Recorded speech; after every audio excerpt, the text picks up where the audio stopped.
So maayong adlaw ko natong tanan to this video lang nga grabe nang kamot jud siya pag-ayo ko gid siya bisan sa katigwalangon niya pero gikaya niya pagtrabaho para lang mabuhi pud siya sa pud diri makapalit siya bugas iyang pangidaron guys nan kamot jud siya sa uban nga ingon ani nga edad di na guro mo trabaho pero siya kaya niya ipaki laban iyang sarili para lang na ikapalit sa bugas. Unta kining makikita aning video unta maluoy makatabang mo og balag ginagmay nga pinansal bahalag pangpalit og bugas ug lakandang kalipay kung makatabang mo ani nga akong lula niya naning kamot jud kung parehas aning kaidaron di na unta kay trabaho pero gikaya jud niya para lang makapalit og bugas na ay pagkaon sa usa ka adlaw ana raman jud ang kinabuhi nadto diri sa libutan ning kamot gyapon ta para lang mabuhi kung dayon katabang aning akong lula ako na jud niyang kalipay di na siya kahagot sa pud diri guys makapaway na pud siya relax na pud sa pila ka adlaw ining abaka niya layo jud iyang gikuhaan ani guys kaya lang walang nako nakuig video ang iyang pagkuan aning abaka kay layo jud kaayo siya pa na ang mupasa pa ang mutaksi ay makaingon ko na abaka kwarta makatabang jud ko sa iya saon man wala sigpuhon kaluyan ta sa Ginoo sa atong pag-vlog tabangan jud nato perminti ang atong lula.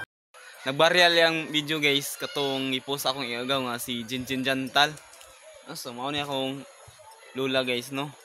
Unta na may maluoy nga kinasing-kasing nga pagtabang no unta matabangan nato si lola kay naning kamot jud siya guys para lang na ipangpalit og bugas nga unta matabangan unta siya no nga unta makita sa mga dagko nga tao dira nga kanang mga naay ka imponsor no unta tabangan unta akong lola no so naning kamot jud siya pag-ayo guys kay siya na lang jud isa ang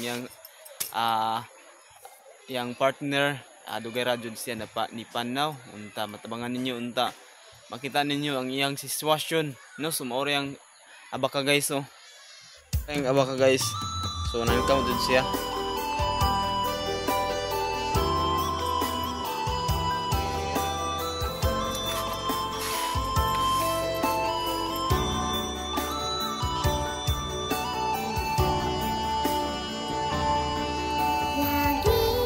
Ug karon guys naiingon sa atong lula kini lumadra ang pagsulti niya patabang para naay pangpalit niya bugas. Papito at kani video at mo apo ko. Tabangan ang kani mo dato. So ikaw di pipitaw ko ko di ko. Wala sakit ko. Kapakuan sige ang pud abang kasu. Wara bang sa purutal ko di. Waran asabak ko. Waran asabak ko. Kung kayo mo na bangko, wag ko di mo sa purutal. So wara sa purutal ko di. No, ito ang kuwag kaniyo ko. Tabang ko wag ko dito. Huwag ukat abaka. So, iyo ka. Nakakalay abaka rin pig-aguan takod. Sa isip mga sandaling tanggapin mo ang pag-ibig ko para sa'yo walang hangganan ang saya mga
So karon guys unta matabangan ninyo ang atong lula nga si akong lula no so diri sa sitio ni Sursulok Talaingod Davao del Norte no unta makita ninyo ang iyang sitwasyon nga grabe kayo no. So naglisod jud siya. Unta makita nimo ang kaayuhon. Unta makita ninyo ang naluluoy nga atong lula nga aning kamot jud siya nang warta guys. Kita